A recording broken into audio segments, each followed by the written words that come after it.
Bonjour et bienvenue dans le tout premier épisode de cette saison 4 de Podcast Sexiste, le podcast qui parle de genre et d'égalité en Corse.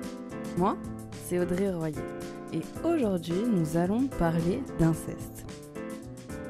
Nous allons parler de pédocriminalité en Corse car j'ai suivi les caravanes de Move Enfants à l'initiative d'Arnaud Gallet qui se présentera juste après. Ces caravanes ont eu lieu du 15 au 18 janvier en commençant par Bastia et finissant par Ajaccio et en passant par Corte et Porto Vecchio. J'ai réalisé des micro-trottoirs tout au long de cette semaine et réalisé des interviews avec divers professionnels, Arnaud Gallet, Sandrine Delattre, Paul Maerten, qui va nous présenter les caravanes. Nous l'écoutons. Attention, certains propos peuvent choquer, sont violents. Si vous êtes témoin ou victime, demandez de l'aide. Donc les caravanes Move Enfants d'Arnaud Gallet ont pour vocation de faire rencontrer les professionnels de santé, les professionnels de la justice et aussi la société civile dans laquelle on peut bien évidemment inclure et bien heureusement les personnes victimes.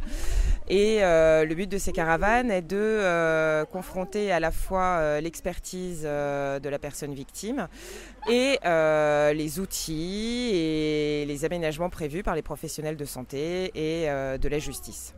Alors, je suis donc Paul Maerten, coordinatrice de Corse Stratégie Santé Sexuelle et nous avons souhaité coordonner cet événement sur différentes communes de Corse pour justement permettre de faire remonter les besoins et les recommandations des victimes, de la société civile et aussi des professionnels de la santé et de la justice pour faire remonter en fait cet état des lieux des besoins et des recommandations pour qu'on se pose les bonnes questions.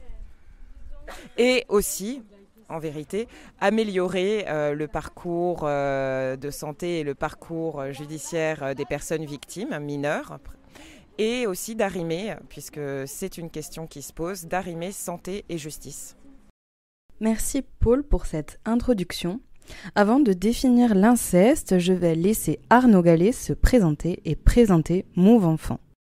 Donc je m'appelle Arnaud Gallet, j'ai été membre de la commission indépendante sur l'inceste et les violences sexuelles faites aux enfants et je suis également cofondateur de Move Enfants. Move Enfants c'est quoi ? C'est un mouvement de survivantes et de survivants de violences dans leur enfance et leurs alliés, qui sont présents en France partout, y compris en Corse, c'est important de le dire. Et donc voilà. Et on a décidé surtout de se dire que les solutions on les connaît et maintenant il faut passer à l'action. Ouais, c'est une façon de montrer l'exemple et puis même pour définir Move Enfant, je dirais qu'on est un peu le Greenpeace de la protection de l'enfance et on se dit qu'au bout d'un moment, ça fait X temps qu'il y a des personnes qui parlent. Maintenant, arrêtons de parler de la parole libérée et agissons de bonne fois pour toutes, protégeons les enfants. Quelles peuvent être les violences faites aux enfants ? Les violences faites aux enfants, malheureusement, elles sont multiples. Déjà, elles peuvent passer par l'éducation, c'est-à-dire qu'on parle souvent d'une éducation non violente et bien en référence souvent aux violences éducatives ordinaires, en se disant que il y a déjà un rapport asymétrique entre un enfant et un adulte, donc ça signifie que très facilement, si on n'est pas vigilant à nous, adultes, la manière dont on parle aux enfants, c'est quelque chose qui peut les brusquer. Et puis, c'est le terreau fertile aussi d'une éducation violente, avec des violences physiques, etc. C'est-à-dire qu'on banalise aussi, par exemple, la fessée, on banalise toutes les formes de violences physiques, les violences psychologiques, et on banalise, même dans ce pays, c'est important de le dire, les violences sexuelles faites aux enfants. Et pour moi, qui ai été victime quand j'étais enfant, puisque j'ai été violé entre l'âge de 8 ans et 11 ans par un grand-oncle qui était prêtre missionnaire et à 12 ans par 2 cousins, de me rendre compte de cette banalisation, ça me révolte. Présentation de cette dernière interviewée, Sandrine Delattre de la Maison de protection des familles de Haute-Corse, avant de définir l'inceste. Bonjour, donc je suis l'adjudante-chef Sandrine Delattre de la Maison de protection des familles de la Haute-Corse. Donc j'ai 52 ans, ça va faire 27 ans que je suis en gendarmerie. Les maisons de protection des familles sont des nouveaux dispositifs gendarmerie qui ont été mis en place suite au Grenelle des violences intrafamiliales en 2019. Donc ces maisons, il y en a une par département Et nous sommes une des dernières à avoir été mise en place puisqu'on existe vraiment depuis le 1er janvier 2023. Donc la maison de protection des familles a 2 grandes missions. Donc la première, c'est de pouvoir recueillir la parole des victimes de violences intrafamiliales dans les meilleures conditions pour elles. Quand on parle de violences intrafamiliales, on parle de violences de couple, et on parle également de violences envers les enfants, envers les grands-parents, envers tout ce qui touche à la famille, mais également toutes les violences physiques ou psychologiques qui peuvent porter atteinte à des personnes particulièrement vulnérables, que ce soit les personnes en situation de handicap, que ce soit des personnes âgées, etc. Donc on peut sortir dans ce cadre-là des violences intrafamiliales. Quand vous êtes victime, par exemple, du vol de votre voiture, ça paraît assez simple d'aller dans une gendarmerie et puis ça va prendre un quart d'heure, une demi-heure. Bon, vous aurez un petit traumatisme parce que c'est pas drôle quand on se fait voler son véhicule, surtout si on en a besoin, et ça se passera bien. Voilà, pour vous, c'est naturel de faire la démarche d'aller porter plainte et puis votre assurance a besoin de ce dépôt de plainte. Quand on est victime de violences au sein d'une famille, c'est très compliqué. C'est très compliqué parce que souvent la démarche d'aller vers la gendarmerie peut faire peur. Il faut déjà se reconnaître comme victime. Et quand on se reconnaît comme victime, on n'a même pas conscience de tout ce qu'on a pu subir, tant les violences intrafamiliales sont nombreuses et vicieuses finalement, je dirais, parce qu'il faut vraiment des années de travail sur soi-même pour avoir conscience de tout ce qu'on a pu subir. Donc l'important, c'est de se faire aider. Et quand on veut venir vers la gendarmerie, c'est pas toujours évident. Donc d'où la création des maisons de protection des familles pour vraiment accueillir ces personnes dans les meilleures conditions. Si vous portez plainte pour le vol de votre véhicule, allez, ça va durer un quart d'heure, une demi-heure. Maintenant, si vous devez raconter tout ce que vous vivez au quotidien, ça prend plusieurs heures. Et pour ça, il faut vraiment être dans les meilleures conditions, aussi bien pour la victime que pour les gendarmes, c'est-à-dire être dans un lieu où on ne sera pas dérangé, où on se sentira en confiance, et également avoir du temps. Le temps, c'est vraiment très important.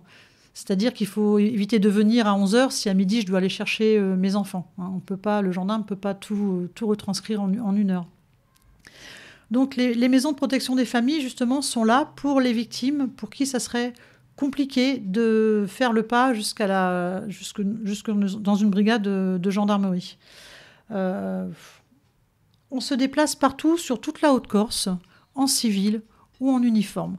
Quand je dis partout, ça peut être également dans une voiture. Si la victime est toute seule qu'au moment où elle va faire ses courses, par exemple, eh bien, si elle veut nous parler, on pourra aller avec elle sur le parking, dans un endroit discret, en civil, et puis recueillir son audition. On peut se déplacer, bien sûr, au domicile de la victime, si, bien sûr, le mis en cause n'est pas à proximité. Elle peut également faire le choix de venir dans la maison de protection des familles, qui est un lieu particulièrement chaleureux et accueillant, un lieu très discret qui ne ressemble pas du tout à une gendarmerie. On peut également venir prendre sa déclaration au sein d'une brigade de gendarmerie, si c'est plus pratique pour elle. Mais on est également là en renfort pour les unités de gendarmerie. C'est-à-dire que la victime peut toujours se présenter dans une gendarmerie, mais si les gendarmes sont très occupés parce qu'il y a déjà l'enquête à préparer derrière, eh bien, ils vont faire appel à nous parce que nous, on n'est consacrés que pour les victimes. Donc, on a vraiment tout notre temps. On prendra toutes les heures nécessaires pour recueillir sa parole dans les meilleures conditions. Alors, je voudrais tout de suite préciser que le dépôt de plainte n'est pas obligatoire dans le cadre des violences intrafamiliales. En fait, ce que fait le gendarme ou le policier, il recueille votre audition. En haut de la feuille, c'est marqué « audition ». Donc, vous racontez tout ce qui s'est passé, tout ce que vous subissez, aidé par les questions du professionnel. Et à la fin de votre récit, eh bien, vous avez le choix de dire « je porte plainte » ou « je ne porte pas plainte ». Il faut savoir que dans le cadre des violences intrafamiliales, le fait qu'il y ait un dépôt de plainte ou pas, ça ne change rien vis-à-vis des suites de la procédure. Le gendarme ou le policier, dès l'instant qu'il a connaissance des faits, qu'il a recueilli votre audition, va appeler le procureur de la République via le magistrat de permanence ce jour-là pour rendre compte des faits. Au vu des faits, le magistrat de permanence va décider de la suite de la procédure, va décider s'il y a engagement des poursuites ou pas, que la victime ait déposé plainte ou pas. Donc il faut bien savoir que ce n'est pas à cause, entre guillemets, de la victime si l'auteur est mis en garde à vue, c'est à cause des faits qui ont eu lieu et c'est parce que c'est le magistrat qui a décidé qu'il y aurait une garde à vue, qu'il y aurait une poursuite d'enquête. Pour toute urgence et ou danger, contactez immédiatement le 17 ou le 112. Pour prendre contact avec la Maison de protection des familles de Corse, voici les numéros qui seront également renseignés dans la description de l'épisode. Pour contacter la Maison de protection des familles de Corse du Sud, faites le 04 95 70 72 88 et pour celle de Haute-Corse, le 04 95 54 50 44. Vient maintenant le moment de définir l'inceste. Alors l'inceste fait bien sûr partie des violences intrafamiliales, puisque ça se passe au sein de la famille. Alors qu'est-ce que l'inceste ? Eh bien l'inceste, c'est une relation sexuelle entre proches parents, c'est-à-dire entre deux personnes dont logiquement le mariage est interdit. Donc l'inceste, ça peut être un rapport sexuel entre frères et sœurs, entre un parent et l'enfant, entre un grand-parent et l'enfant, entre un oncle et l'enfant. Voilà, c'est tout le mal qu'on peut faire aux enfants. L'âge légal du consentement est de 15 ans, mais en cas d'inceste, l'âge légal du consentement est de 18 ans. Ça veut dire qu'on ne peut jamais considérer qu'un mineur est consentant quand un parent, quand il a une relation sexuelle avec un parent. Oui, alors c'est tout acte effectivement de sexuel entre membres d'une famille. Après l'inceste, on voit bien qu'aujourd'hui on a du mal même à faire entrer les cousins dans la définition, etc. Or les cousins sont très souvent des agresseurs, c'est ce qui arrive dans beaucoup de situations, et on a plaidé nous au niveau de la commission indépendante sur l'inceste et les violences sexuelles faites aux enfants. Ça fait partie d'une préconisation qui est une définition de l'inceste aussi qui intègre et inclut les cousins, et on voit bien qu'on a du mal avec ça. Je souhaiterais compléter cette définition par un passage du livre « La culture de l'inceste ». Il existe un lien continu entre la culture pédocriminelle et la culture de l'inceste. Le harcèlement et les agressions sexuelles racontées par Adèle Haenel entre ses 12 et 15 ans, perpétrées par le réalisateur avec lequel elle a travaillé, ceux de Sarah Abitbol par son entraîneur entre ses 15 et ses 17 ans, ceux de Vanessa Springora par un écrivain mentor à partir de l'âge de 14 ans, peuvent se lire comme des situations d'inceste. La nature du lien entre ces hommes et ces enfants, ou jeunes filles, est familiale, dans le sens où les relations reposent sur un lien de proximité, d'autorité, de confiance, de dépendance et d'amour, avec ses figures paternelles par adoption. La définition de l'inceste de l'Association internationale des violences de l'inceste est longue, mais il est important de la citer en entier. L'inceste concerne la famille de sang et la famille élargie, ainsi que la famille par adoption. Mais le lien familial est avant tout pour la victime un lien de proximité, d'autorité, de confiance, de dépendance et d'amour. Ainsi, les agresseurs, agresseuses peuvent être dans la famille de sang, père, mère, frère, sœur, grand-père, grand-mère, oncle, tante, cousin. La notion de cousin n'est d'ailleurs pas présente dans la législation. Cousine est dans la famille par alliance, beau-père, belle-mère, oncle par alliance, etc. Entre les mineurs, même un an d'écart peut suffire à établir un lien d'autorité. Physiquement, l'inceste peut être un viol, soit tout acte de pénétration par voie orale, fellation, anale, sodomie, vaginale, imposer une partie du corps de l'agresseur-agresseuse, doigt, pénis, ou par l'utilisation d'un objet. L'inceste peut aussi prendre la forme d'une agression sexuelle consistant à imposer un toucher sur le corps de l'enfant avec son propre corps, comme se frotter contre l'enfant, un cunnilingus ou encore de la masturbation, à des fins de satisfaction sexuelle. L'enfant peut être forcé à pratiquer des gestes de masturbation sur l'agresseur ou l'agresseuse et l'embrasser ou le toucher, où il ou elle le demande. L'inceste, c'est aussi tout ce qui concerne l'exhibition sexuelle, ou inceste moral, ou inceste sans contact physique. Les actes de faire l'amour devant son enfant, parader nu, tenir des propos à caractère sexuel, visionner des films pornographiques avec son enfant, sont considérés comme relevant de l'inceste. Utiliser son enfant comme confident, confidente de ses aventures sexuelles, la photographier nu ou dans des situations érotiques également. L'inceste, c'est aussi sous couvert d'actes d'hygiène, l'agresseur, l'agresseuse qui assouvit ses pulsions en pratiquant des toilettes vulgaires trop fréquentes, des décalotages à répétition, des prises de température inutiles, plusieurs fois par jour, des lavements, etc. Et ce jusqu'à un âge avancé de l'enfant, dans une relation dans laquelle l'enfant est un objet sexuel. Cette définition laisse percevoir que l'inceste n'a pas un seul et même visage. Il est extrêmement important de souligner que les situations sont multiples afin de déjouer les stéréotypes qui empêchent de penser et de voir l'inceste.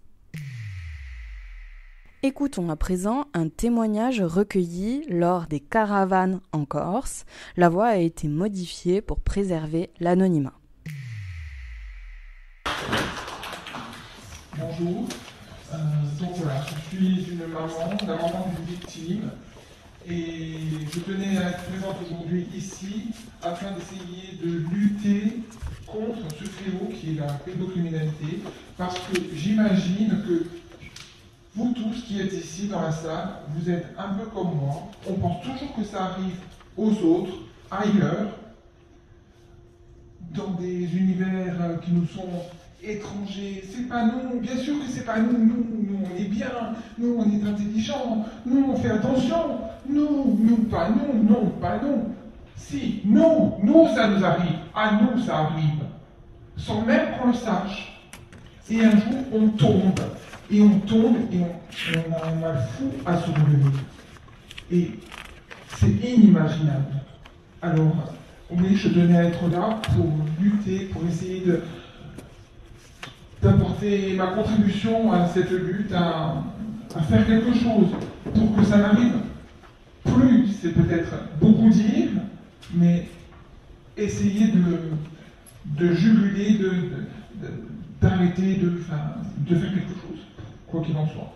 Parce que voilà, mon histoire, je dis mon histoire parce que c'est ma fille qui a été victime, mais nous sommes tous à la maison. Je dis à la maison, c'est au sein du foyer, victime collatérale. Et je pense que vous savez de quoi je parle, parce que aujourd'hui ma fille est mal en point. Si vous la voyez, vous ne remarquerez sans doute rien, parce que elle est sous traitement, parce que elle est bien entourée, parce qu'elle est prise en main par des professionnels qui sont exceptionnels, qui la soutiennent, qui l'aident, qui la comprennent, qui l'accompagnent, et c'est extraordinaire. Mais par exemple,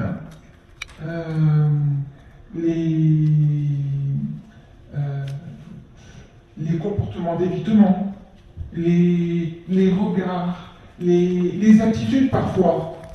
Moi, je surveille, je ne sais même pas comment dire, parce que je surveille, ça me paraît un petit peu, mais oui, je suis vigilante à ces regards, à ces attitudes, tout le matin, c'est « Comment tu as dormi? Ça va? » « Ouais, ça va. Ouais, ça va. » Et je sens qu'il y a quelque chose. Qu'est-ce que vous voulez que je fasse? Je ne peux rien faire. Donc voilà, je suis là pour... Je sais pas. Et puis, autre chose, pardon, c'est compliqué parce que je ne sais pas par où commencer. Autre chose aussi, accompagner ma fille, l'épauler, mais aussi faire en sorte que les choses changent. Parce que l'individu qui a commis les actes de pédocriminalité sur ma fille, lui, il est dehors, il se promène, comme si de rien, n'est-ce pas? Donc voilà, je vous laisse en conclure. Alors, pour revenir là-dessus, alors, d'abord je vais commencer comme ça, comme je le relate à chaque fois que j'essaie aujourd'hui de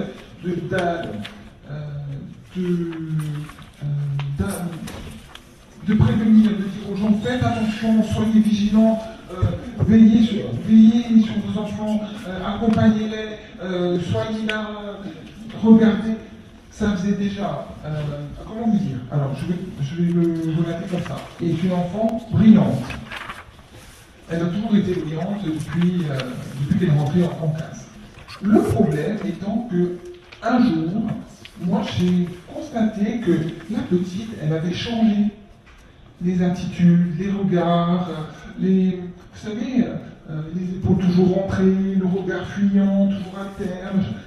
Sauf que, étant si brillante, chaque fois que j'en ai parlé à quelqu'un, on m'a dit mais non, mais voyons, mais qu'est-ce que tu imagines, mais n'importe quoi, Joël, mais ta fille est brillante, mais non. Bon. Faites confiance à votre instinct de parent. Ça. Et ensuite, un jour, lors du premier confinement, donc merci le confinement, pardon pour ce petit aparté, nous a écrit un courrier qu'elle nous a laissé sur le salon, sur la table du salon, que j'ai trouvé au petit matin, quand je me suis levé. Quand je dis au petit matin, c'est 5-6 heures, ça n'a pas d'importance, mais bon. Quand j'ai lu ce courrier, je me suis dit, bon, allez, dans ma tête, ça n'a même pas été, il n'y a eu aucun doute. Ça a été, on va porter plainte tout de suite, parce qu'il n'y avait que ça à faire, malheureusement. Alors, première réaction, non, on ne va pas porter plainte, je ne veux pas porter plainte. Alors, il a fallu faire un petit travail. Voyons, tu ne peux pas rester comme ça. Parce que chaque fois qu'un individu venait à la maison, parce que, évidemment, enfin, je dis évidemment, peut-être pas, mais c'était un parent, c'était le mari de ma tante, très exactement. Donc, il venait quand même relativement souvent à la maison. Chaque fois que cet individu venait à la maison, eh bien, et ça donnait à des petits jeunes, ma fille. Mais alors, tout le monde est assis, heureusement, ça se passait alors que nous étions tous à la maison, là, présents, dans le jardin qui était là, vous voyez, derrière les vitres. Donc, et évidemment, comment vous dire? Non, ils sont là, ils jouent avec la petite, rien. Mais comme il a écrit, allez, on va porter plainte tout de suite. Nous sommes allés au commissariat et ils ont été extraordinaires. On a été accueillis d'une manière extraordinaire. Cru, pris en charge, accompagné, enveloppé, j'ai envie de vous dire. Je tiens à me signaler parce que c'est vrai que ces derniers mois, il y a eu ils ont écopé de quelques, comment dire, d'une mauvaise réputation, mais ils ont été extraordinaires, vraiment. Et sincèrement, je ne les remercierai jamais assez. Ils ont fait un travail vraiment, je ne sais pas comment dire, la prise en charge d'une vie, l'enquête, l'interpellation, tout. Bon, et nous sommes descendus au commissariat, je reprends, pardon. Ils nous ont dit que, d'accord, très bien, qu'il fallait qu'on revienne avec la petite, parce que nous sommes descendus, mon mari et moi. Ils nous ont dit, bon, il faut qu'on entende la petite, revenez avec elle. Nous sommes remontés à la maison, nous avons récupéré, nous sommes redescendus. Ils ont entendu, ils nous ont dit, revenez d'ici 1 heure. Nous savons que c'est la petite. 3 heures plus tard, le téléphone n'avait toujours pas sonné. On va quand même aller voir un petit peu ce qui se passe, parce que j'étais un petit peu inquiet. Nous sommes retournés, et là, ils nous ont dit, bon, écoutez, ça y est, nous avons terminé. Ils ont demandé à ce qu'un de nous deux reste, je suis resté.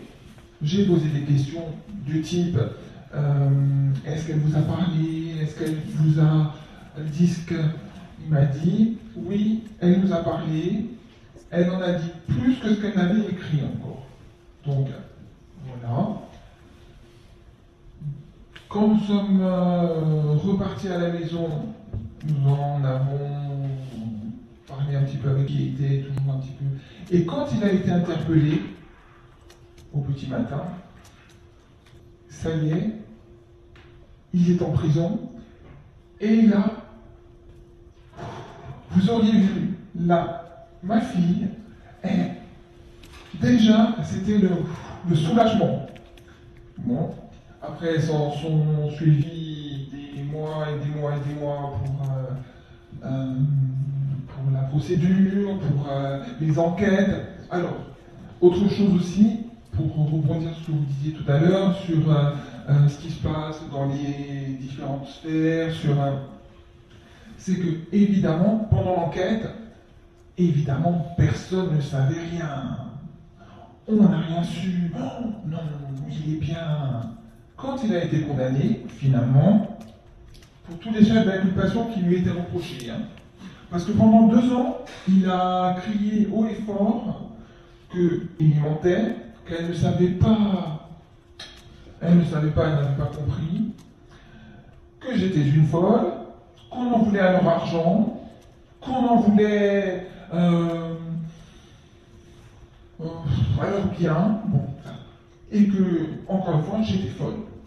Donc, au bout du compte, après le procès, quand il a tout reconnu et qu'il a plaidé coupable pour tout,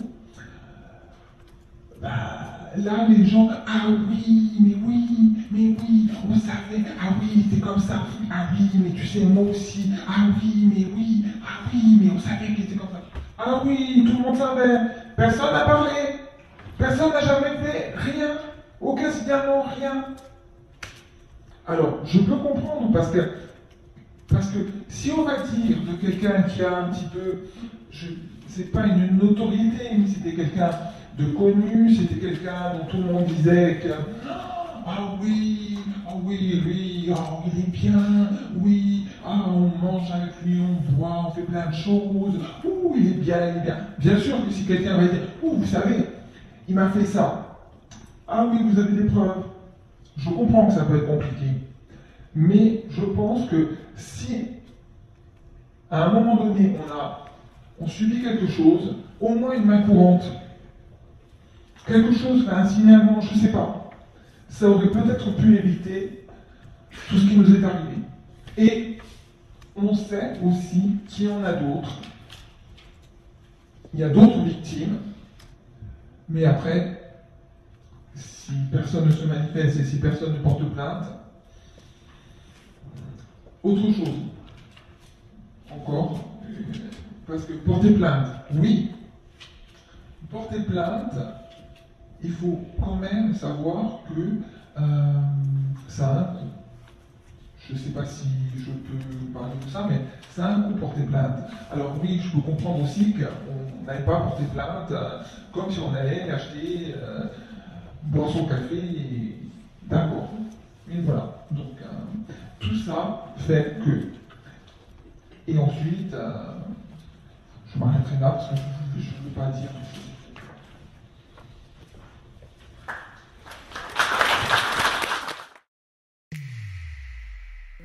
L'inceste est un crime, tout simplement. C'est un crime. Alors, l'inceste, c'est très, très compliqué pour l'enfant et ça a des conséquences en général sur tout le restant de sa vie. Quand l'enfant est petit, il ne se rend pas compte de ce qui se passe. Souvent, l'adulte va lui faire croire que c'est une preuve d'amour. Il va lui faire croire qu'il partage des secrets d'adulte avec lui et l'enfant ne sait pas. Ne sait pas. Je repense toujours à un reportage que j'avais vu à Ajaccio où un homme devenu adulte aujourd'hui racontait son père venait dans sa chambre et le masturbait et il disait j'avais juste peur de faire pipi. Voilà, j'avais juste peur de faire pipi. Forcément, il ne pouvait pas mettre des mots dessus. Et puis l'enfant va grandir et puis peut-être qu'un jour il va se rendre compte que finalement ce qui se passe, c'est pas normal. Il va s'en rendre compte peut-être. Et puis, il va se dire, mais ouais, c'est pas normal, mais en tout cas, j'ai jamais dit non. Parce que l'enfant ne sait pas qu'il n'était pas en capacité de dire non. Il était vraiment pris dans un piège. Donc, l'enfant va s'en vouloir. va s'en vouloir, va continuer de grandir, d'accepter. Et puis, s'il peut se dire, si je porte plainte, la famille va être détruite et c'est de ma faute finalement, puisque j'ai jamais dit non et tout sera détruit à cause de moi. Donc, l'inceste, c'est vraiment un cercle vicieux. Hein. C'est très dur d'en sortir. Et puis, on n'est pas sûr d'être cru, que la parole soit entendue. Et puis, se dire, mince, toute la famille est détruite à cause de moi, il faut vraiment le porter. C'est la loi du silence, quoi. Petit extrait de la restitution de ces caravanes en Corse qui a eu lieu le 19 janvier à Ajaccio. Écoutons Arnaud Gallet. Un enfant sur 5 en Europe est victime de violences sexuelles. Un enfant sur 5. 160 000 enfants en France, chaque année, sont victimes de violences sexuelles. On parle de 2-3 enfants par classe. 10% de la population française, comme moi, ont été victimes de violences sexuelles dans leur enfance. Lorsqu'on parle de violences sexuelles, n'en déplaise à certains, on parle de violences sexuées. 80% des victimes sont des filles. 94 à 97% des agresseurs sont des hommes.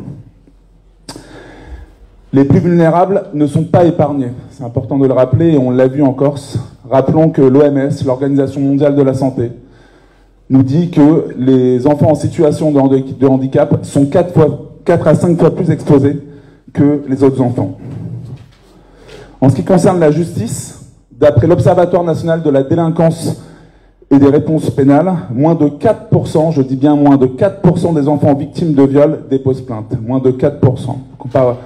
Comparé aux violences faites aux femmes, on parle de 10 à 14% des femmes victimes de violences qui déposent plainte. Regardons donc le sort que nous réservons aux enfants. 73% de ces plaintes sont classées sans suite. Seuls 0,4%, d'après les chiffres du ministère de la Justice, pas des chiffres d'associations hystériques ou autres tels qu'on peut nous caractériser par moment, moins de 4%, donc 0,4% d'entre elles, aboutissent aux assises et sont donc considérées comme des crimes. En 2021, c'est dans ce contexte que le livre de Camille Kouchner a soulevé un mouvement sociétal inédit, MeToo Inceste, qui a conduit le président de la République à une prise de parole historique au sein de laquelle il a annoncé 2 choses sur lesquelles je souhaiterais revenir. La première, c'est l'évolution de la loi. Il aura en effet fallu attendre 2021, le 21 avril 2021, pour que la loi dise clairement qu'avant 15 ans, un enfant ne peut être consentant à des relations sexuelles, et 18 ans en cas d'inceste. Il aura donc fallu attendre 2021 pour vous dire là où on en est aujourd'hui. Le président de la République a annoncé également la mise en place d'une commission indépendante sur l'inceste et les violences sexuelles faites aux enfants, qui avait pour principale mission de recueillir des témoignages. 30 000. C'est le nombre de personnes survivantes et survivants qui nous ont fait confiance. Seuls 8% d'entre elles ont bénéficié de ce qu'on appelle un soutien social positif. Je te crois, je te protège.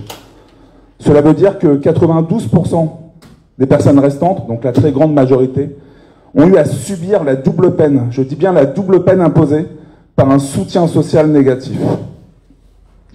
On dit à de très nombreuses victimes, je te crois, mais je ne te protège pas. Je ne te protège pas parce que tu risques de faire exploser la famille. Je ne te protège pas parce que c'était un jeu. Je ne te protège pas parce que pour de très nombreuses filles, toutes les violences sexistes que nous connaissons, tu l'as peut-être cherché. Ça veut dire quoi? Ça veut dire que les enfants parlent et que nous sommes incapables de les protéger. Ou très peu, tout du moins. Arnaud, peux-tu nous présenter la Civise et nous dire ce qu'elle a permis pour comprendre et agir sur l'inceste? La Civise, c'est vrai qu'il y a eu un mouvement quand même exceptionnel en France. Il y a eu un mouvement d'ailleurs exceptionnel aussi en Corse, que vous avez connu à Caillouaz. Il y a eu un mouvement important en France partout avec le MeToo Inceste et qui a conduit et poussé le président de la République à mettre en place une commission. La fameuse commission indépendante sur l'inceste et les violences sexuelles faites aux enfants. Ce qui était plutôt bien vu, si je peux dire les choses comme ça, c'est que cette commission, il a souhaité nommer un magistrat comme coprésident. Alors pourquoi c'est bien vu, à mon sens, au-delà du fait que ce soit un homme et que 94 à 97% des agresseurs sont des hommes. Donc on peut renvoyer aussi quelque chose d'un peu positif. Certes, tous les hommes ne sont pas comme ça, certes, mais énormément le sont quand même. Et donc c'était important. Et au-delà de ça, les juges. Il faut savoir qu'en c'est peut-être la première chose pour présenter cette commission, qu'elle soit portée par un juge, ça donne beaucoup d'espoir. C'est de se dire que tous les juges ne sont pas comme ça aussi.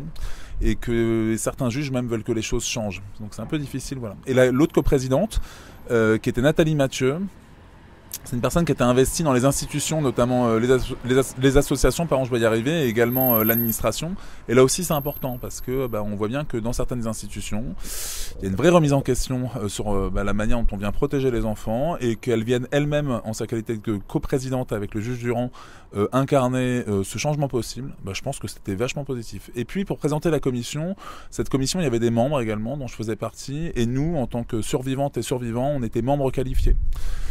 C'est la première fois qu'une commission s'appuie sur des personnes qui sont concernées, donc des victimes là en l'occurrence, et c'était essentiel. Et pour le dire autrement, on n'a pas été une caution de cette commission, puisque très rapidement, et ça m'a touché la dernière fois, j'ai entendu le juge Durand en parler lui-même, il a dit qu'on était passé de membres qualifiés, ce qui était plutôt d'ailleurs sympathique pour nous, parce que souvent on nous disqualifie, donc c'est plutôt bien d'être qualifié à un moment donné, mais il a dit qu'on était devenus des membres tout simplement. Donc ça veut dire qu'il y avait une vraie question d'égalité. Il a bien compris que c'était un sujet de démocratie, de politique, etc. Et donc voilà, donc ça a été une belle aventure de 3 ans. Une aventure de 3 ans où on a recueilli quand même près de 30 000 témoignages. 30 000 témoignages, ça veut dire quoi d'emblée? Ça veut dire que la Civise, ça a été un fait social. Les personnes se sont identifiées à la Civise et ont compris qu'il fallait parler. Alors on a mis différentes choses, on a fait des réunions publiques, des numéros de téléphone, des mails, on a reçu différentes choses. Et ce qui est extrêmement important, peut-être pour commencer là-dedans, c'est que c'est que ça, c'est la mission première donc, que nous a confiée le président de la République. Et ces 30 000 témoignages, on a appris que seuls 8% d'entre eux, ont bénéficié de ce qu'on appelle un soutien social positif. Le soutien social positif, c'est quoi? C'est quand on dit à un enfant, je te crois, je te protège. Et donc ça veut dire quoi? Ça veut dire que dans 92% des cas, les victimes ont bénéficié d'un soutien social négatif. Autrement dit, les enfants parlent. Et nous ne sommes pas capables de les protéger. Et c'est ce message-là, en fait, que je porte aujourd'hui. Arrêtons de dire que les enfants ont des secrets, des machins, il faut libérer la parole, etc. Même si, bien sûr, c'est important de libérer la parole. Mais voyons les choses aussi de notre niveau d'adulte. Et on est bien loin, en fait, de protéger les enfants. Et ce qui est extrêmement important, c'est que quand on se situe, justement, du côté des enfants qui n'ont pas été protégés, donc ont bénéficié d'un soutien social négatif, on se rend compte que 40% d'entre eux ont une addiction. Une personne sur 2 a fait une tentative de suicide. Une personne sur 2 a des troubles alimentaires. 40% des femmes ont des troubles gynéco, etc. Bref, on multiplie après, malheureusement, les conséquences psychotraumatiques sur le corps directement et la santé psychique. Et on en fait une vraie question de santé publique. Donc il faut qu'on sorte du huis clos, ça c'était essentiel, pour lutter contre les violences sexuelles faites aux enfants. Et ce huis clos-là, il faut absolument le briser et ramener les choses au niveau de la société. Les enfants n'appartiennent pas à leurs parents. Ça c'est un message qui est fort, qu'on a porté et qu'on clame encore aujourd'hui au niveau de la Civise et même nous en tant qu'anciens membres. Et je pense que la société doit comprendre ça. On peut être aimant avec ses enfants, il n'y a pas de problème, ça on ne le retire pas. Par contre... les enfants sont avant tout des citoyennes et des citoyens français et dès leur plus jeune âge, puisque la France a ratifié, rappelons-le, la Convention internationale des droits de l'enfant. C'est pas un vulgaire bout de papier, c'est théoriquement un papier qui donne des droits aux enfants.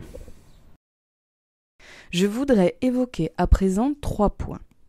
Le premier sur le retournement de la culpabilité, le deuxième sur l'invisibilisation de certains publics et le troisième sur ce mythe des enfants ne parlent pas. Pour commencer, je voudrais exprimer ce retournement de cette culpabilité en citant un passage du livre de Dorothée Ducy, Le berceau des dominations, Anthropologie de l'inceste.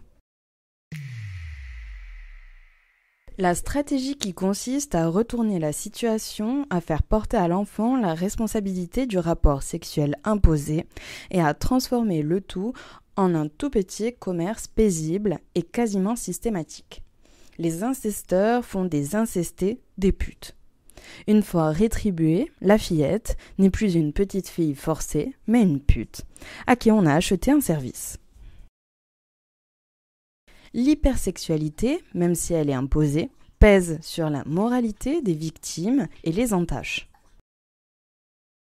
Rien de nouveau ou de spécifique dans cette attitude qui est au contraire largement répandue et qui concourt, comme tous les autres éléments, à la reconduction de l'inceste et des crimes sexuels.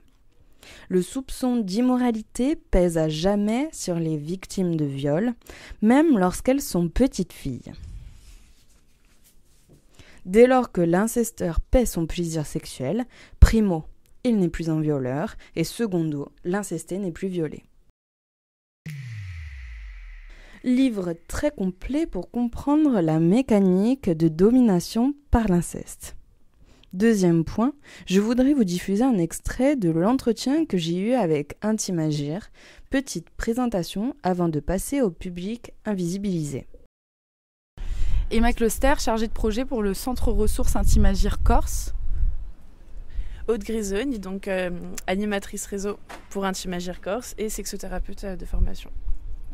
Le Centre ressources Intimagir, c'est un dispositif régional qui vise à favoriser l'accès à la santé sexuelle par les personnes en situation de handicap.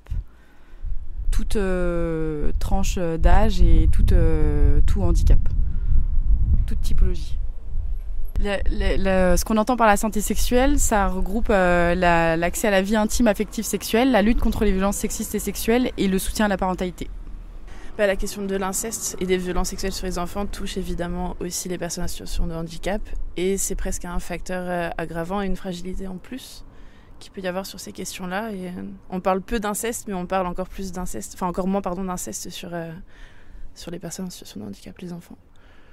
Les chiffres démontrent que les personnes en situation de handicap sont jusqu'à 5 fois plus à risque d'être victimes de violences sexuelles. Au niveau des chiffres aussi, on sait qu'il y a plus d'une femme sur 2 autistes qui a déjà été victime de violences sexuelles. Donc ce qui est un chiffre énorme, plus d'une femme sur 2. Donc nous, c'était important d'être là ici parce qu'évidemment, il y a un gros tabou sur l'inceste et il y a une grosse invisibilisation des personnes en situation de handicap et des enfants. Donc nous, on est là aussi pour représenter, entre guillemets, donner des informations sur cette partie-là de la population qui est quand même bien importante. Et on voit bien que c'est intéressant aussi d'avoir suivi les caravanes Move Enfants toute la semaine dans chacun des lieux de rencontre et d'échange pour à chaque fois remettre sur la table le sujet du handicap qui est souvent l'angle mort des politiques publiques alors que ça devrait être transversal. Donc au fur et à mesure des années, on fait aussi le constat que l'écoute est quand même assez compliquée sur les questions de violence sexuelle, encore plus des enfants. Et on peut rajouter cette difficulté quand la personne a par exemple un trouble du spectre de l'autisme avec des codes sociaux qui sont différents, avec une déficience intellectuelle qui fait qu'on ne parle pas forcément avec les bons mots attendus. Et ça rajoute une invisibilisation encore plus forte sur ces questions-là et sur ces personnes-là. Durant ces journées d'échange, nous avons parlé d'intersectionnalité. En effet, l'intersectionnalité est utilisée pour révéler la pluralité et l'entrecroisement des discriminations et des rapports de domination et d'oppression, soit l'exploitation d'un groupe social par un autre. Par exemple, une femme va subir de la discrimination de genre, une femme noire de genre et d'ethnie. Une femme noire handicapée, on rajoute le validisme, et si elle est en plus lesbienne, une discrimination d'orientation sexuelle. Bref, la totale. Tout ça pour dire qu'il faut voir le spectre dans sa totalité et ne rien mettre de côté et surtout pas certaines catégories de personnes. Enfin, troisième point, pour revenir sur les propos d'Arnaud Gallet, je voudrais démonter, de concert avec lui, le postulat suivant. Les enfants ne parlent pas. Remettons-nous en question, surtout, nous, adultes, nous ne les écoutons pas. Je reprendrai un passage du livre « La culture de l'inceste ». Les rouages du monde patriarcal de la culture de l'inceste et du viol empêchent femmes et enfants ainsi que les personnes LGBTQIA+, d'être entendues. Cet empêchement de la parole est systémique. La silenciation se joue à plusieurs niveaux. D'abord au niveau de la famille. L'idée que l'enfant ne parle pas est fausse. L'enfant parle, le corps de l'enfant parle, mais personne ne veut l'entendre ou le voir. L'enfant ne peut pas utiliser le vocabulaire adulte pour dénoncer les agressions, mais il ou elle exprime souvent sa peur, son incompréhension, son appréhension à être avec la personne qui l'agresse physiquement. Des signes peuvent apparaître, le besoin de contrôler ce qui pénètre le corps, la scarification, des saignements, un mal au genou, des symptômes qui racontent l'effraction. Écoutons un extrait de la restitution des caravanes du discours d'Arnaud Gallet. Alors que 70% des personnes ayant bénéficié d'un soutien social positif, donc qu'on a protégé, disent avoir aucun impact sur leur santé pour les autres, pour les 92%, les impacts sur la santé sont assez importants. 40% des personnes qui déclarent avoir donc subi un soutien social négatif disent avoir une addiction. Une personne sur deux dit avoir fait une tentative de suicide. Une personne sur deux dit avoir des troubles alimentaires. 40% des femmes disent avoir des troubles gynéco. Et je me permettrai ici d'avoir une pensée pour celles et ceux qui ne sont plus là aujourd'hui, je vous le dis. Une personne sur deux a fait une tentative de suicide et nous ne sommes pas en capacité aujourd'hui de décompter les personnes qui ne sont plus là aujourd'hui pour en parler. S'ajoute à ce constat 60% des professionnels qui ont cru, mais qui n'ont pas protégé les enfants, encore une fois, d'après ce que nous ont déclaré les 30 000 témoignages que nous avons reçus. Pour quelles raisons ? Quelle solution trouver pour impulser une culture de la protection ? C'est tout le sens de cette caravane. Move Enfant, impulsé par un mouvement de survivantes et de survivants de violences dans leur enfance, persuadés qu'avec la force de la société et avec la société, on peut changer la société. Et maintenant, écoutons Evelyne Ferry de l'association Unanime qui nous parle de cette culture de la protection. Alors Evelyne Ferry, présidente de l'association Unanime, qui est une association socio-culturelle sur toute la région Corse. Alors déjà parce que Unanime fait partie de l'association C3S, on est une des associations membres de C3S, et parce que la question des violences faites aux enfants et de la pédocriminalité, toutes ces questions-là en fait se retrouvent dans tous les secteurs de la vie. Que ça soit dans le travail, dans la famille, mais aussi au niveau socio-culturel, dans les associations, les animations, les centres sociaux, partout. De toute façon, les enfants, ils sont partout. On a tous été un enfant avant d'être un adulte, donc il est important de parler de la protection des enfants. Et voilà. Cette matinée, je trouve qu'elle a été riche parce qu'elle a fait une restitution d'un travail qui a été long quand même sur la Corse, avec plusieurs étapes. Donc c'est ne pas nier tout ce travail qui a été fait de rencontre avec les différents acteurs, les différents partenaires, les personnes qui sont venues aussi individuellement, de simples citoyens, pour faire victime ou pas, peu importe. Ce qui a permis aussi de faire émerger une parole des difficultés de professionnels, d'associations, d'enfants, de parents. Et donc ça permet de faire un bilan d'étape, on va dire, parce que c'est pas forcément le bilan. Et moi, ce que j'ai constaté aujourd'hui, c'est qu'on aurait pu s'arrêter là. Et en fait, ça a relancé quand même beaucoup de questionnements. Et on sent beaucoup de frustration, d'inquiétude et d'incertitude au niveau local, au niveau régional et au niveau national. Donc sur l'impuissance ou le manque de moyens. Mais voilà, j'avoue que j'ai posé moi un petit coup de gueule sur la question qu'avant même de parler de ce que fait la justice pour réparer, pour prendre en compte, ou les professionnels de santé ou ce genre de choses, mais que fait-on nous en tant que citoyens pour que ça n'arrive jamais, et plus jamais, qu'un enfant ne soit plus jamais agressé, violenté. Voilà, c'est la responsabilité, bien sûr, des associations, de la justice. Il faut qu'il y ait des réparations, il n'y a aucun problème. Mais il ne faut pas que ça arrive jusqu'à la justice. C'est-à-dire qu'il n'y ait aucune agression sexuelle sur un enfant.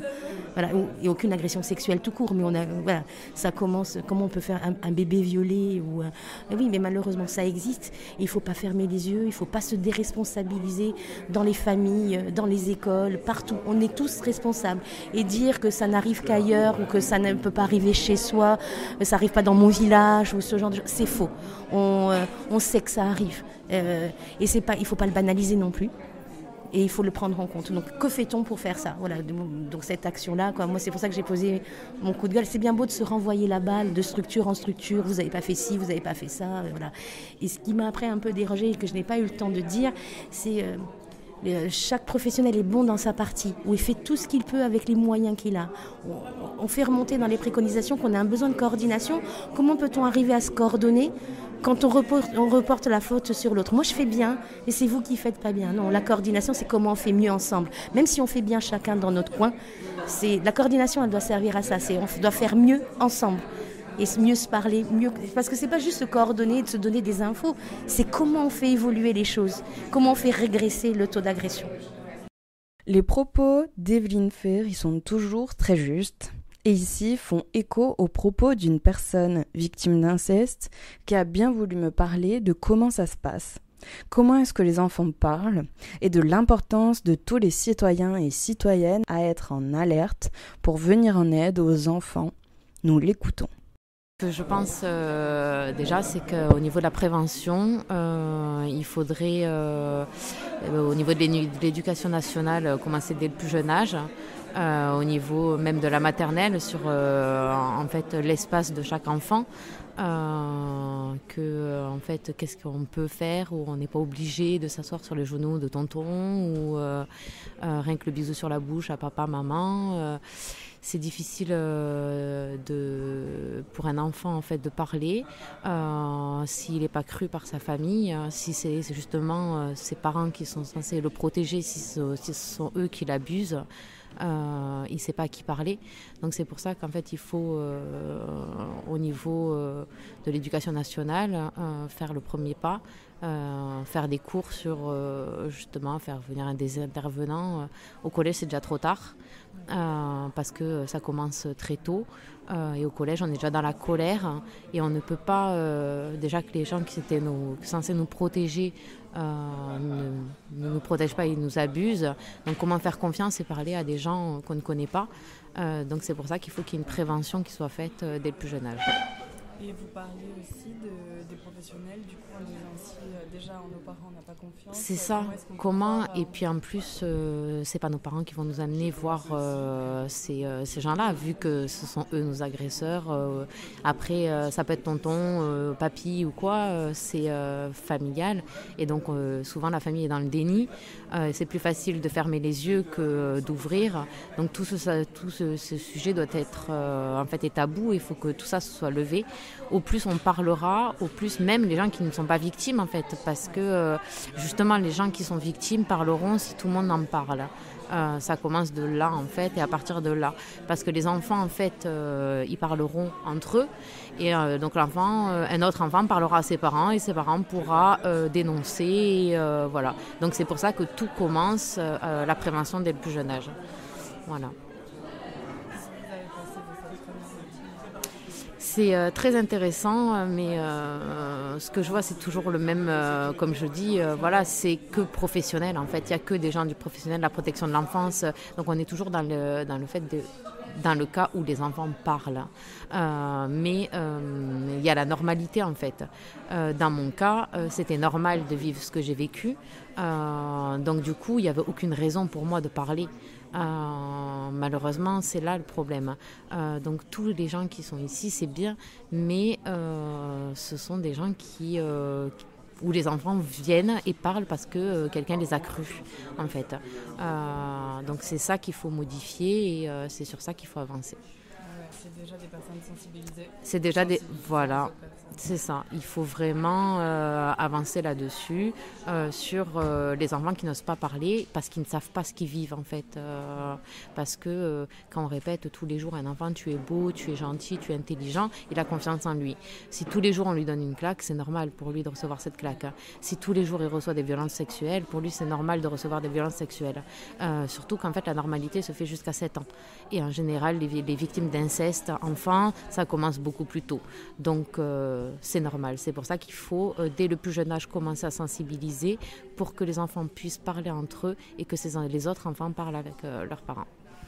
Je vais aller dans sensibiliser, mon combat ne va pas s'arrêter là, je veux vraiment sensibiliser tout le monde parce que l'inceste c'est le problème de tous et pas que des victimes. C'est un combat que tout le monde doit faire face. Si on prenait 10 centimes, s'il y avait une taxe de 10 centimes à tous les Français pour chaque victime d'inceste, peut-être qu'il y aurait plus de monde dans les rues. Voilà. Cette première partie d'épisode tente d'expliquer l'inceste et son ancrage culturel. Écoutons Sarah Thierry, experte judiciaire, qui va nous parler de la force d'un engagement qui va renforcer une pratique, puis Christelle Durel qui va compléter le propos. Je m'appelle Sarah Thierry, je suis maître de conférence et je suis experte judiciaire près le tribunal judiciaire de Caen. Voilà, je suis psychologue. Pourquoi vous vous êtes retrouvée ici ? Parce que j'avais entendu effectivement que les traitements judiciaires étaient je dirais plus favorable, dans le bon sens du terme, en termes de respect de l'intérêt supérieur de l'enfant. Et c'est quelque chose qui me paraissait très important quand on est psy, dans le sens où une bonne décision judiciaire, c'est déjà une bonne partie du travail de fait pour nous. Et je travaillais essentiellement avec des familles dans lesquelles on avait des parents qui dénonçaient des violences et qui se sont fait très régulièrement retirer leurs enfants parce que manque de condamnation de l'auteur présumé, ou parce que, on arrive à des choses qui sont complètement délirantes en termes de traitement judiciaire. Et mes recherches s'orientent justement là-dessus, sur la survictimisation institutionnelle due à un traitement judiciaire qui n'est pas respectueux du cadre légal, mais plutôt des biais cognitifs ou des biais justement personnels des magistrats ou de certains magistrats évidemment et de certains enquêteurs.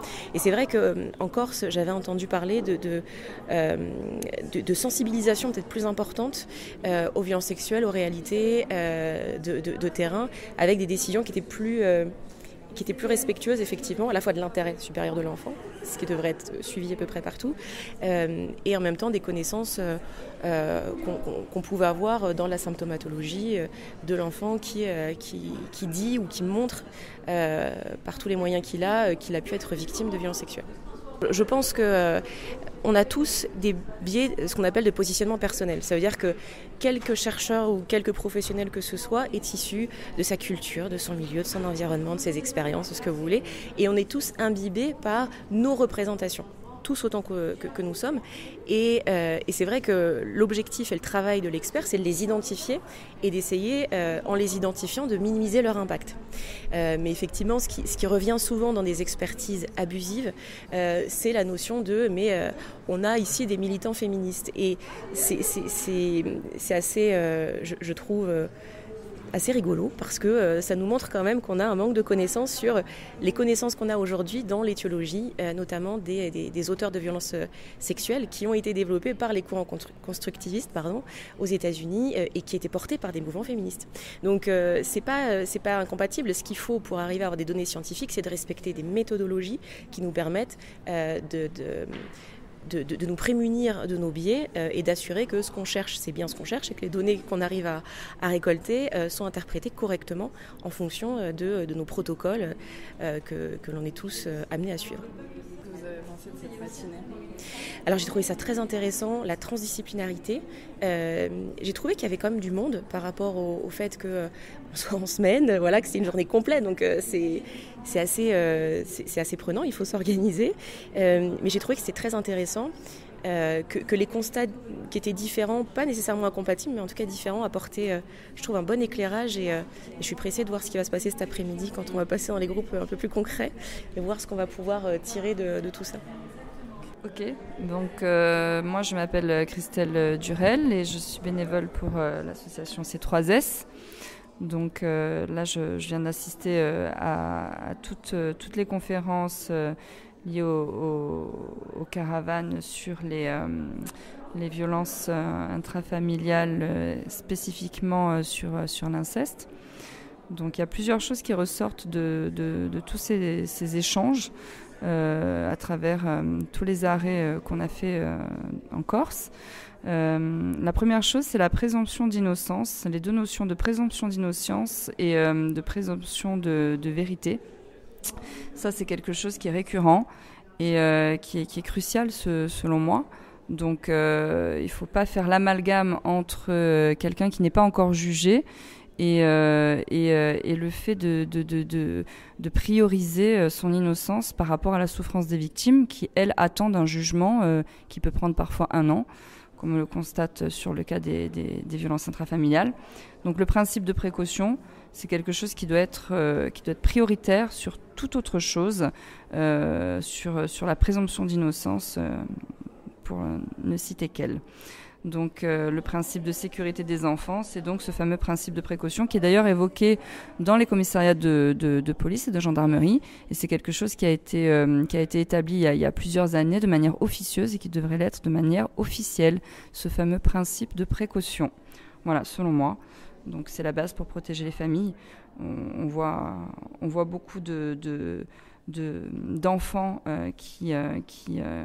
qui n'expriment pas les choses, effectivement, et c'est normal, ce sont des enfants. Le parent, lorsqu'il dénonce les violences, il n'est pas entendu. Et souvent, le parent est victime lui-même, dans la majorité des cas, j'ai envie de dire. Et ce qu'on a évoqué notamment aujourd'hui, et c'est très important de le souligner, c'est que lorsque l'enfant n'est pas encore victime physique, il est déjà victime tout court, c'est officiel, hein, c'est médicalement reconnu, c'est de notoriété publique, notamment dans les écrits scientifiques et dans les tribunaux, on en parle beaucoup. L'enfant, il est victime collatérale, il est considéré comme une victime légalement aujourd'hui quand il assiste à des violences subies sur l'un des deux parents, par l'autre parent. Donc, mais la suite logique qu'on vient d'évoquer encore aujourd'hui, c'est que lorsque l'enfant n'a pas été maltraité physiquement et que la justice détermine qu'un mauvais mari ne fait pas un mauvais père, par exemple, ou une mauvaise épouse ne fait pas une mauvaise mère parce qu'il y a violence sur l'autre, eh bien, on donne l'enfant quand même un week-end sur 2 et alors l'emprise, elle continue. Et là, les violences, elles apparaissent très souvent sur l'enfant, les violences physiques parce que c'est le maintien de l'emprise sur l'autre parent. Ce sont des personnes, ces personnes violentes qui n'ont pas d'âme, c'est de la perversion. Et voilà, je pense que là les choses sont très très claires. C'est ça qu'il faut éradiquer sans demi-mesure, sans aucune excuse, ni de c'est trop compliqué, ou ça prend trop de temps, ou on fait déjà les choses bien. On n'a pas besoin de faire un état des lieux de ce qui est bien fait, parce que c'est pas bien fait. Il y a eu des évolutions, certes, mais quand c'est bien fait, c'est qu'il n'y a plus le problème. Voilà, le problème il y est, donc c'est que c'est pas bien fait.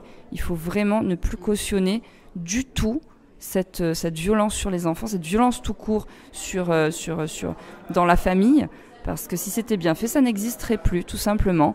Et il est ressorti quelque chose de très très important aujourd'hui, je trouve, c'est cette dualité entre la justice et leur travail. En fait, il ne faut pas mélanger, il ne faut pas faire d'amalgame entre les acteurs de la justice et la justice elle-même. La justice, ce n'est pas tous ces acteurs de la justice, ce sont des textes de loi. Tant que les textes de loi ne changent pas, tant que les bourreaux ne sont pas définitivement punis, on ne cessera de travailler à changer ça. Il faut changer ça tout court. Les violences, elles ne doivent pas exister et il faut punir concrètement et définitivement les auteurs de violences, tout simplement. Voilà. Protéger le parent, ça passe par quoi ? Ça passe par ce fameux principe de précaution, déjà qu'on évoquait tout à l'heure. C'est-à-dire que lorsque l'on dénonce une violence sur son enfant, sur soi, eh bien le présumé coupable, et non le présumé innocent, doit être entendu très rapidement, et pas après 3 jours, 1 mois, voire 6 mois. Ça, c'est la base, déjà, je pense. Protéger le parent et protéger l'enfant, ça va de pair en fait, c'est pas dissociable pour moi. Un enfant, il n'est pas sans ses parents, donc pour voir ce qui se passe, il faut déjà faire les auditions très très rapidement et au dépôt de plainte même, il faut une expertise dès le départ, selon moi, quoi. Alors le terme de victime, il s'avère qu'il faut il faut le verbaliser quand il y a un dépôt de plainte, parce qu'il faut reconnaître qu'on a subi quelque chose. Mais c'est très important qu'on ne tourne pas au rond autour de ce mot-là et qu'on puisse poser les bons mots à chaque étape de la prise en charge. Par exemple, une victime, elle va être victime quand elle subit l'action, mais après, elle va entendre ce terme 1 fois, 2 fois, 10 fois, 100 fois, 200 fois, et ça va continuer tant que les choses ne sont pas réglées au niveau de la justice. Et après ça, elle reste une victime. Et en fait, non, on n'est pas une victime, on ne se cantonne pas à ce qu'on a vécu ou ce qu'on subit ou supporté, on est tout autre chose. Donc c'est une étape de vie, c'est une étape, voilà, qu'il faut surmonter. Et on peut la surmonter que lorsque on est cru dès le départ et pris en charge correctement. La sémantique a son importance dans toutes les violences. Pour un viol, on n'est pas violé, on ne s'est pas fait violer, on subit un viol, on supporte un viol. Et ça, c'est très important parce que notamment dans le cas des viols conjugaux, c'est déjà difficile d'appréhender qu'on subit ça parce qu'on ne connaît pas. Quand on est marié, on doit assumer son devoir conjugal. Donc souvent, les victimes, elles ne réalisent pas que c'est un viol et que ce n'est pas normal. Et donc après, le mot est très important. On ne s'est pas fait violer, on a subi un viol ou autre. Donc la sémantique très très importante. La sémantique est bien entendu très importante. On ne cessera de le répéter. D'ailleurs, Jean-Marc Benkemoun, psychiatre des hôpitaux, pédopsychiatre et médecin légiste, nous parle de ce terme victime. Écoutons-le. Je ne suis pas un modérateur, et je suis plutôt d'ailleurs à l'inverse, sans compter qu'en plus, c'est quand même un sujet compliqué à traiter, les termes abordés, tout ce qu'on a pu entendre des personnes ayant subi. Et je vous rappelle que le mot de survivant est important, Arnaud l'emploie, c'est la traduction du mot anglais survival, parce que effectivement les anglo-saxons nous ont ramené ce mot pour expliquer la violence de ce que subissent les gens. Quand nous on parle de victime, et je vous rappelle que la définition de victime c'est être une offrande. Qu'est-ce qui fait qu'en France on considère que les victimes sont des offrandes, alors que dans les pays anglo-saxons on considère que les personnes qui ont subi sont des survivants.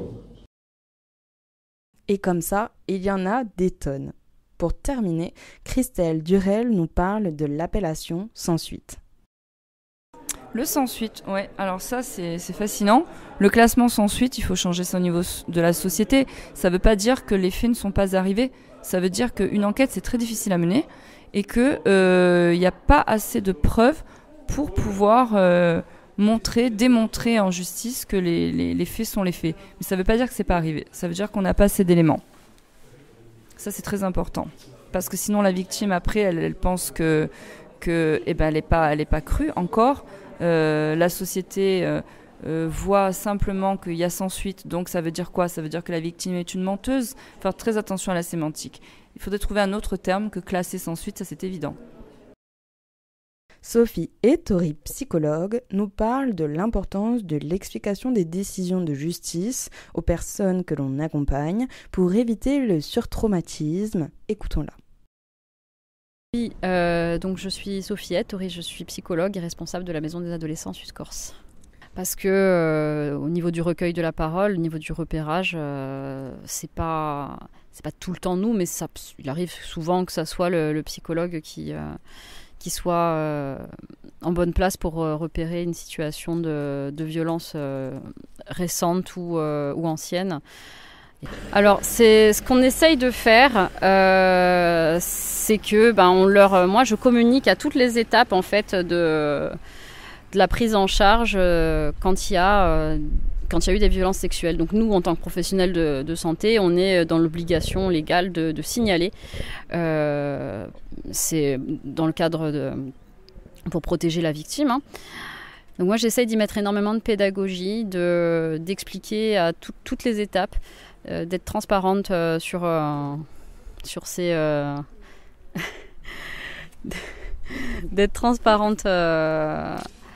sur ces moments difficiles, d'expliquer ce qui les attend en fait. Là, on va faire ci, on va faire ça, comment ça va se passer, parce que très souvent, que ça soit les victimes ou les parents des victimes, c'est la panique. On se demande ce qui va se passer ensuite. Est-ce que je vais être auditionnée? Est-ce que je vais pas être auditionnée? Est-ce que mes parents vont être là? Est-ce que qui va savoir, qui va pas savoir? Et en fait, on essaye tout doucement de jalonner ces étapes pour pas que ça soit justement un surtraumatisme. Le traumatisme, en fait, il y a deux composantes au traumatisme. Il y a le trauma lui-même et il y a la non-reconnaissance et on va dire les gens qui lâchent autour, en fait. Et il y a des fois des gens qui vont vous dire le fait de ne pas avoir été reconnu, le fait de ne pas avoir été aidé et soutenu dans la deuxième partie de la révélation, en fait, ça m'a encore plus traumatisé que d'avoir été violée. La déposition. Voilà. Alors ça, je trouve que c'est très important et c'est notre rôle, nous, en tant que pro, que d'alléger le plus possible, de rendre ça le moins barbare possible, parce que c'est pas facile, c'est des moments très durs. Mais avec beaucoup de pédagogie et de douceur, d'accompagner ces moments-là, en leur disant ce qui les attend, en étant honnête et en accompagnant toutes les étapes. Essayons de comprendre ce qu'est un classement sans suite avec l'adjudant Chariot de la Maison de protection des familles de Corse du Sud. Je suis l'adjudant-chef Chariot et je commande la Maison de protection des familles de Corse du Sud. Alors, le problème du classement sans suite, c'est que quand on a une infraction qui est insuffisamment caractérisée, Si on la revoit devant une juridiction de jugement, l'avocat de la défense utilisera les éléments matériels qui ne seront pas suffisants pour créer le doute et donc ne pas avoir de condamnation ou une condamnation plus légère que ce qu'il aurait dû y avoir. La loi pénale admet qu'il faut 3 éléments pour qu'une infraction soit constituée. C'est l'élément légal, le texte de loi qui peut prévoir qu'il y ait une infraction, l'élément matériel qui correspond à la définition proprement dite de l'infraction, et l'élément moral qui est la volonté ou non de l'auteur de commettre cette infraction. L'élément matériel est ce qui pose le plus de problèmes à démontrer, puisqu'il faut des preuves pour pouvoir établir que oui, nous avons tous les éléments matériels qui constituent cette infraction, et donc pouvoir faire accéder un auteur à une juridiction de jugement pour qu'il réponde de ses actes. Alors la journée est super intéressante par les échanges qu'il peut y avoir avec les professionnels, même si j'avoue que beaucoup des professionnels qui étaient présents dans la salle sont déjà mes partenaires au quotidien depuis la création de la MPF, parce que c'est vrai que sur la micro-région de l'extrême sud, on a réussi à nouer des liens très forts pour la protection des mineurs et notamment sur les atteintes sexuelles. Je voulais faire passer 2-3 messages, je pense qu'ils sont passés, entendus et compris, même si c'est des choses que j'ai déjà dites précédemment. On parle de classement sans suite, mais quelles sont les peines encourues? Sandrine Delattre, adjudant-chef de la Maison de protection des familles de Haute-Corse, nous en parle. Alors, en termes d'inceste, c'est un crime, donc c'est la prison. Les procédures vont très vite en Haute-Corse. Dès l'instant qu'on entend quelqu'un, on rend compte au magistrat et l'enquête ne traîne pas. Ce sont vraiment des enquêtes prioritaires. Toute la difficulté qu'on peut rencontrer dans les enquêtes, c'est l'apport d'éléments de preuve. Voilà, quand les faits sont passés depuis longtemps, on n'a pas toujours des éléments de preuve. Maintenant, quand on trouve des témoignages, voilà, pour avoir tous les éléments de preuve, c'est notre travail à nous. Au passage, il faut savoir que les victimes, sans passer par chez nous, peuvent très bien se rendre à l'UMJ à Bastia, unité médico-judiciaire. C'est-à-dire que si elles sont victimes, elles peuvent aller voir un médecin spécialiste à l'UMJ à Bastia qui va établir un certificat médical et qui va être gardé, ce certificat médical. Comme ça, si la victime décide dans quelques années de venir faire une déclaration à la police ou à la gendarmerie, elle pourra récupérer tous ces certificats médicaux qu'elle aura laissés à l'unité médicale judiciaire de Bastia. Oui, l'UMJ, c'est que à Bastia. C'est-à-dire qu'un certificat médical de son médecin généraliste aura moins de valeur. Nous, pour toute procédure, la victime est obligée de passer par l'UMJ puisque les médecins sont habilités à définir l'ITT, l'incapacité temporaire de travail qui n'a rien à voir avec le travail, mais qui qualifie la gravité des blessures. Et ça, c'est très important dans les procédures. Donc, on peut aller à l'UMJ sans passer par la police ou la gendarmerie. Au moins, on voit un médecin et on sait que ça va être gardé comme preuve au cas où, s'il y a besoin. Les éléments de preuve sont parfois durs à trouver parce que ce sont des violences à huis clos, mais également parce que la victime n'a pas conscience de tout ce qu'elle a pu subir. Malgré les questions des gendarmes formés, on ne peut pas, en 4 heures, en une journée d'audition, trouver toutes les violences qui ont eu lieu pendant des années. En fait, toutes ces violences, on peut s'en rendre compte après plusieurs années de suivi par un professionnel, et puis en allant à des formations, en assistant à des conférences sur les violences, pour vraiment détecter toute forme de violence. Donc quand la décision judiciaire est prise, alors il n'y a pas beaucoup de choix au final. Soit les faits sont avérés très graves, et puis là c'est la prison directement à Borgo. On peut avoir une comparution immédiate, on peut avoir d'autres formes de comparution qui vont avoir lieu plusieurs temps après, devant un juge pour rappeler la loi. Et on peut également avoir ce qu'on appelle le classement sans suite, ce fameux classement 21, qui malheureusement est souvent mal pris par la victime. Alors ce classement 21, ça ne veut pas dire qu'il n'y a pas eu de fait. Ça veut dire qu'on vous a cru, on vous a écouté. De toute manière, toutes les victimes qui viennent à nous, on les croit, on les écoute. C'est notre travail. On a confiance. Enfin voilà, il faut vraiment qu'il y ait une confiance partagée pour que l'audition se fasse dans de meilleures dispositions. Après, il arrive qu'on n'ait pas suffisamment des éléments de preuve. Et si on n'arrive pas à avoir suffisamment d'éléments de preuve, eh bien là, ça va conduire à un classement 21. Mais la victime ne sera pas venue pour rien, parce que la procédure, elle est gardée. Elle est gardée par le magistrat, par nous aussi. Et si jamais elle revient plusieurs temps plus tard, eh bien, on va avec la nouvelle procédure, joindre l'ancienne procédure pour dire, eh bien voilà, il y a 2 ans, elle était déjà venue pour nous raconter tout ça et ça avait fini par un classement 21 parce qu'on n'a pas eu assez d'éléments de preuve. C'est le propre des violences intrafamiliales ou de l'inceste, c'est que ça se passe en huis clos. Ça se passe en huis clos, c'est fermé. Donc, c'est des enquêtes qui sont très compliquées, mais pour autant, il y a beaucoup d'enquêtes où on a des éléments de preuve et où l'auteur est jugé. On rappelle quand même que le classement sans suite, c'est un Français-Française sur 10 qui a été victime d'inceste en France, ce qui représente près de 7 millions de personnes. Sur ces 7 millions de personnes, 4% portent plainte, soit 2 800 000 personnes. Et sur ces quasi 3 millions de plaintes, 70% sont classées sans suite, soit seulement 800 000 plaintes ne le sont pas. Il reste donc 6 200 000 potentielles plaintes, soit des incesteurs qui resteraient impunis. Alors on peut tourner autour du pot et rejeter la faute sur les uns et les autres. En attendant, 160 000 enfants chaque année sont incestés, c'est-à-dire agressés, sodomisés, pénétrés et blessés, humiliés. Est-ce encore le problème des autres ? L'inceste, s'il est tabou de le dire, il est donc certainement pas tabou de le faire. Nouvel extrait de la restitution avec Jean-Marc Benkemoun. Et comme nous l'a dit Arnaud, les professionnels souvent épuisés, impuissants du fait des injonctions paradoxales des instances, de faire mais sans moyens, voire de ne pas faire. Alors pour te répondre Pascal, moi je pense que la France ne protège pas ses enfants. La présomption de protection passe bien après la présomption d'innocence. Alors que ça devrait être comment on pourrait dire, une obligation de protéger. Arnaud, tu parlais de consentir à l'âge de 15 ans, que ça avait été une avancée terrible. Ça n'a pas été une avancée, ça a été une bataille terrible. Ça nous a pris des années et des années. Et même 15 ans, vous imaginez que les neuropsychologues nous disent que le cerveau humain ne peut pas consentir avant l'âge de 25 ans. Vous allez dans un magasin de meubles, vous allez acheter un meuble, je vous rappelle que la loi Scribner vous donne 15 jours ou 10 jours pour vous dédire. En cas de viol, on n'a pas ça.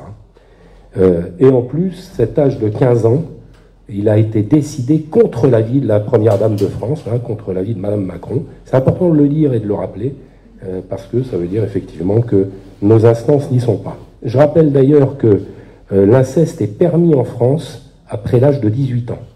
Ça veut dire qu'après l'âge de 18 ans, on peut se marier avec sa fille ou avec son fils, on peut avoir des rapports sexuels, etc. Et si ça, c'est pas une injonction paradoxale, ça veut dire que tant que tu es mineur, tu peux pas, mais dès que tu as dépassé la minorité, tu peux. Donc l'inceste, contrairement à ce qu'on pense, est permis en France, et on retrouve d'ailleurs ces injonctions paradoxales dans la bouche même du président.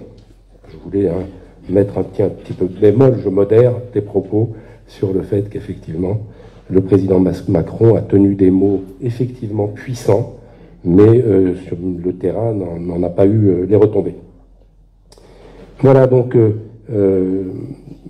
j'en veux pour preuve ici d'ailleurs l'absence de certaines agences territoriales et gouvernementales qui traduit à mon sens un manque d'engagement total et un engagement total dans les injonctions paradoxales, dans le laisser pour compte un peu les survivants et les aidants, parce que voilà, la volonté de protection de l'enfant n'est pas réellement dans leur ADN.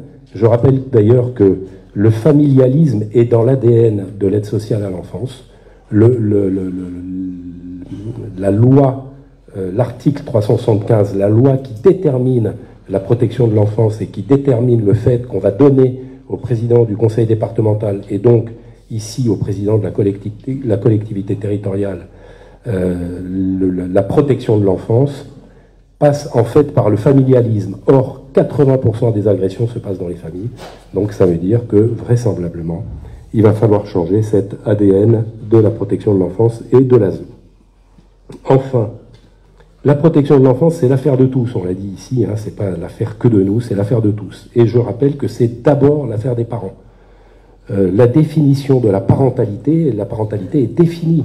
C'est-à-dire que On est tellement démunis qu'il faut qu'on ait des définitions, c'est défini dans les codes, hein. Et la première définition de la parentalité, c'est la protection de leurs enfants. C'est-à-dire que le premier rôle des parents, c'est de protéger les enfants.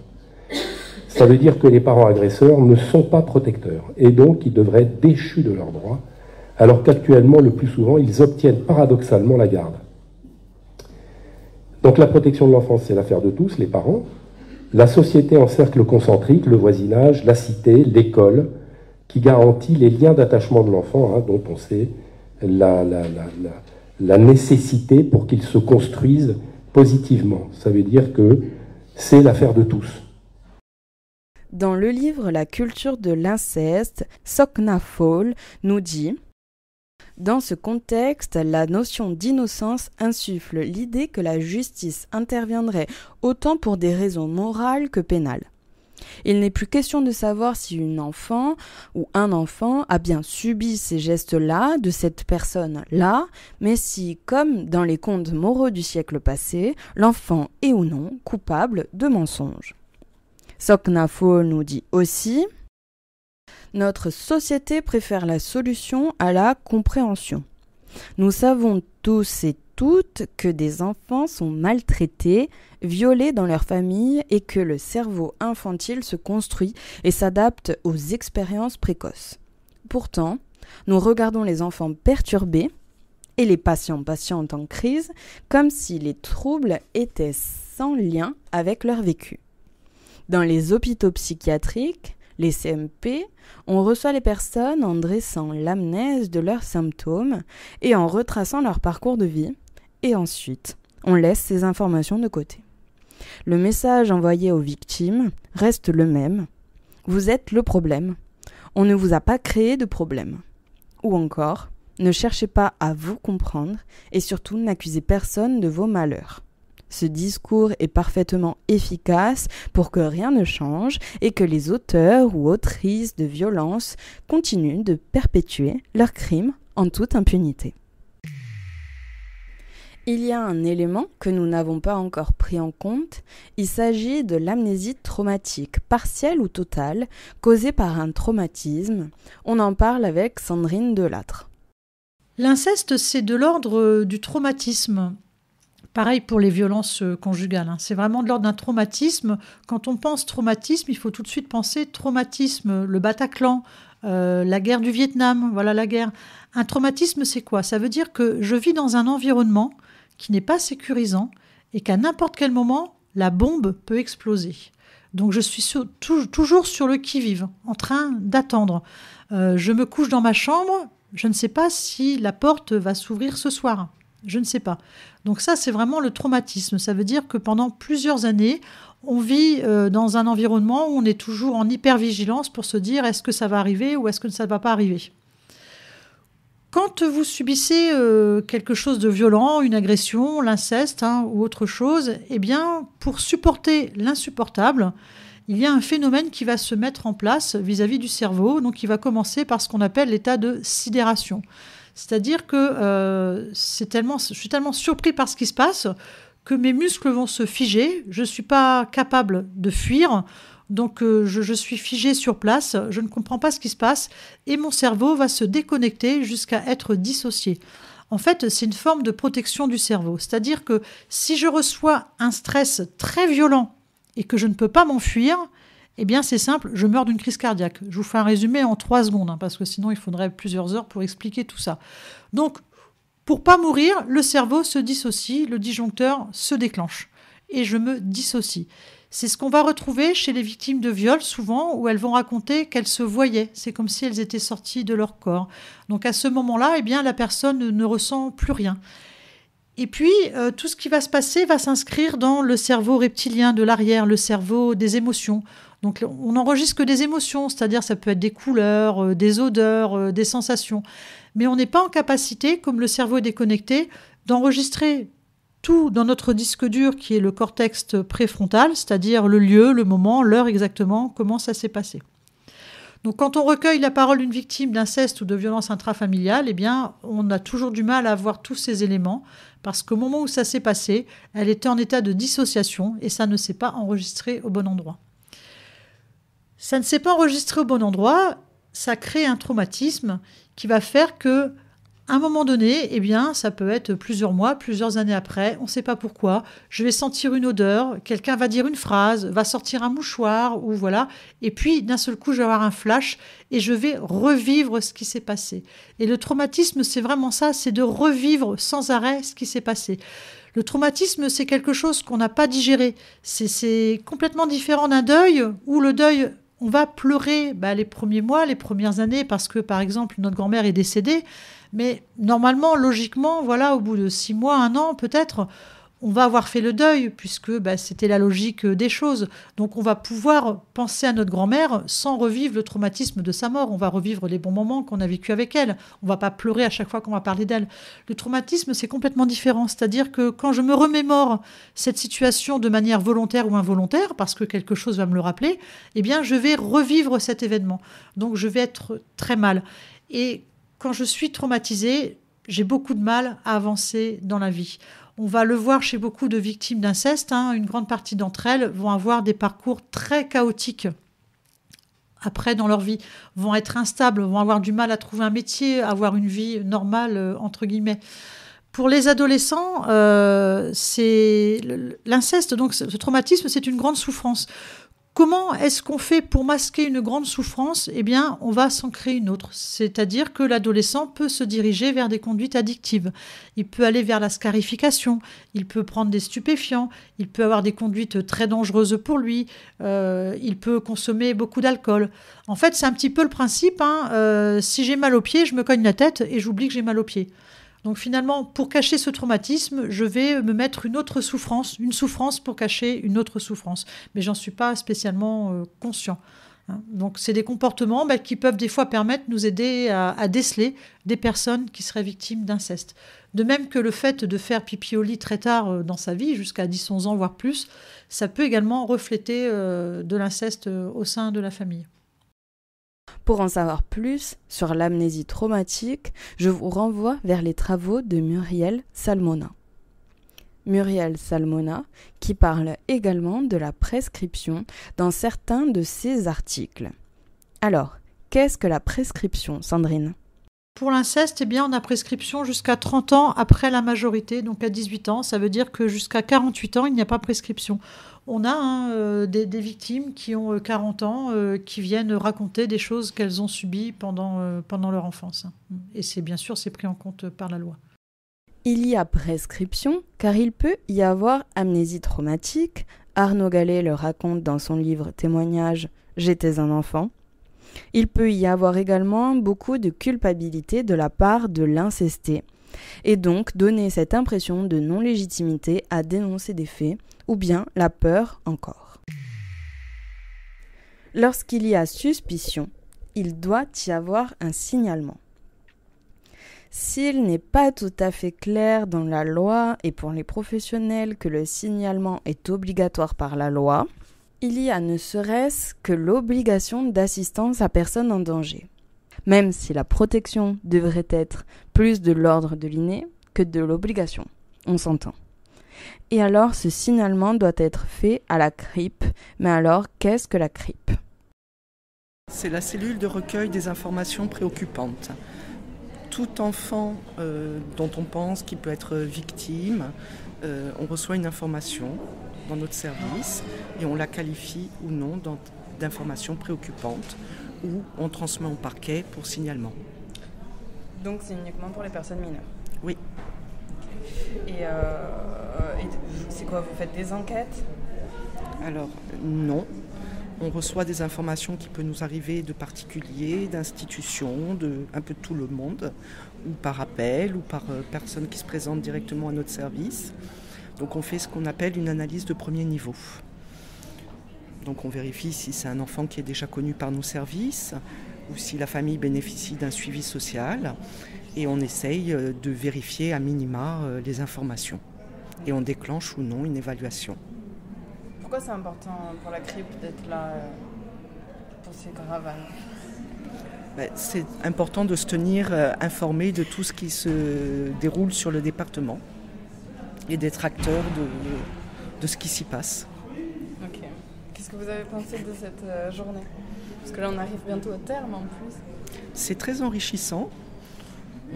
Ça nous a permis aussi de renouer des contacts avec des gens qu'on voyait peut-être moins, et puis de se créer de nouveaux contacts, dont vous. Les numéros de la CRIP sont dans la description. Jean-Marc Benkemoun nous disait que tout professionnel qui reçoit des enfants devrait, lors de la première rencontre, savoir si oui ou non l'enfant est en danger. Cela par le biais de la méthode NICHD, protocole également utilisé pour l'audition d'un mineur. On écoute Sandrine Delattre.